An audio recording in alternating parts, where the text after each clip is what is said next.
അപ്പോൾ ഇന്ന് നമ്മളോട് ചോദിച്ചിട്ടുള്ളത് വീടിൻ്റെ പല ഭാഗത്തും ശബ്ദങ്ങൾ കേൾക്കുന്നുണ്ട്, ഒരു കേടുവന്ന ഫോണാണ് കയ്യിലുള്ളത്, അത് വെച്ചിട്ട് ലൈവായിട്ട് ക്യാമറ സെറ്റപ്പ് ചെയ്യാൻ പറ്റുമെന്നുള്ളതാണ്. ക്യാമറ ആക്കേണ്ട ഫോണിൽ നമ്മൾ ആദ്യമായിട്ട് ചെയ്യേണ്ടതെന്ന് വെച്ചാൽ IP ക്യാം വ്യൂവർ എന്ന് പറഞ്ഞ ഈ ആപ്ലിക്കേഷൻ ഉണ്ടല്ലോ, നമ്മൾ ഡൗൺലോഡ് ചെയ്യാം. അപ്പോൾ നിലവിൽ ഡൗൺലോഡ് ചെയ്തിട്ടുണ്ട്.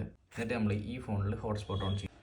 നോട്ട് ചെയ്ത് വെച്ചോ, ഇത് നമുക്ക് അവസാനം ആവശ്യം വരുന്നതാണ്. എടുക്കുക, സ്റ്റാർട്ട് കൊടുത്തതിന് ശേഷം IPv4 എന്ന് പറഞ്ഞിട്ട് IP അഡ്രസ്സ്, ഈ IP അഡ്രസ്സാണ് നമുക്ക് എല്ലായിടത്തും അടിച്ചു കൊടുക്കേണ്ടത്. ഈ ഫോൺ എവിടെയെങ്കിലും ഒന്ന് പ്ലേസ് ചെയ്യുന്നു. വേറെ ഏത് ഡിവൈസാണെന്ന് വെച്ചാൽ അതിൽ നമ്മൾ വൈഫൈ ഓൺ ആക്കാം.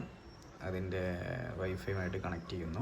നേരത്തെ ഇതിൽ കണ്ട IPv4 അഡ്രസ്സ് നമ്മൾ ക്രോമിൽ പോയിട്ട് മേളിൽ സെർച്ച് ചെയ്യാം. അപ്പോൾ എൻ്റർ അടിച്ചു കഴിഞ്ഞാൽ നമുക്ക് അതിൻ്റെ വിഷ്വൽ കണ്ടോ ഈ ഫോണിൽ കാണാൻ പറ്റും. വേറൊരു മൊബൈലില്ല, ഒരു TV ആണല്ലെങ്കിൽ TVയിൽ ഇതേപോലെ വൈഫൈയിൽ പോയിട്ട് ആ വൈഫൈ നമ്മൾ ആ ഹോട്ട്സ്പോട്ട് ചെയ്തിൽ കണക്ട് ചെയ്യുന്നു. നമ്മൾ വെബ് ബ്രൗസർ വെച്ചിട്ട് ആ വിഷ്വൽ TVയിലേക്ക് ആക്സസ് ചെയ്യും. അപ്പോൾ നമുക്ക് ടെമ്പററി ആയിട്ട് ഇങ്ങനെ ഒരു ക്യാമറ സെറ്റ് ചെയ്യാം കേട്ടോ. ലാപ്ടോപ്പ് ആണെങ്കിൽ ലാപ്ടോപ്പിലും ആദ്യം സെയിം വൈഫൈ കണക്ട് ചെയ്യുന്നു.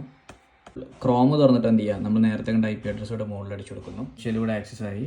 ഇതേപോലെ നമുക്ക് എത്ര ഡിവൈസ് ഉണ്ടെങ്കിലും കണക്ട് ചെയ്യാം. എല്ലാ ഡിവൈസും ഒരു നെറ്റ്വർക്കിലായിരിക്കാം. ക്യാമറ നമുക്ക് ഫ്രണ്ടിലേക്ക് മാറ്റാം, ഫ്ലാഷ് ലൈറ്റ് ഓൺ ചെയ്യാം, കമ്മ്യൂണിക്കേറ്റ് ചെയ്യാം, കുറേ ഓപ്ഷൻസ് ഉണ്ട് കേട്ടോ. ഒരു ആപ്ലിക്കേഷൻ ഇൻസ്റ്റാൾ ചെയ്താൽ ഫോൺ ഒരിടത്ത് പ്ലേസ് ചെയ്യുക എന്നുള്ളത് മാത്രം ചെയ്താൽ മതി.